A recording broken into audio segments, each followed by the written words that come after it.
બનાસકાંઠા જિલ્લામાં ચાંદીપુરા વાયરસનો કહેર જોવા મળ્યો છે, જેમાં શંકાસ્પદ ચાંદીપુરા વાયરસના 2ના મોત અને 2 સારવાર હેઠળ છે. પાલનપુર અર્બન વિસ્તાર અને ડીસાના સદરપુરના દર્દીના મોત નીપજ્યા છે અને દાંતીવાડાથી સોઈગામના દર્દી સારવાર હેઠળ છે. જોકે આરોગ્ય વિભાગે ટીમો બનાવી સર્વે હાથ ધરાયો છે. બનાસકાંઠા જિલ્લામાં ચાંદીપુરાના શંકાસ્પદ 4 કેસ જોવા મળ્યા હતા. આરોગ્ય વિભાગ હરકતમાં આવ્યું છે, જેમાં જિલ્લાના અલગ અલગ વિસ્તારમાં 4 બાળકોમાં ચાંદીપુરા વાયરસના લક્ષણો જોવા મળતા તેમને સારવાર અર્થે ખસેડી સેમ્પલ પરીક્ષણ અર્થે મોકલ્યા છે. જોકે શંકાસ્પદ ચાંદીપુરા વાયરસના લક્ષણ ધરાવતા 4 બાળકોમાંથી 2 બાળકોના મોત નીપજ્યા છે.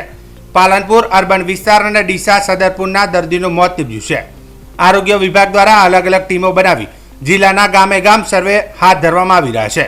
જોકે આરોગ્ય વિભાગ દ્વારા અપીલ કરવામાં આવી છે કે કોઈપણ વ્યક્તિને ઝાડા, ઉલટી, તાવ, ચક્કર જેવા લક્ષણો જોવા મળે તો તાત્કાલિક નજીકના PSC CSCમાં જાણ કરવી અને સારવાર લેવી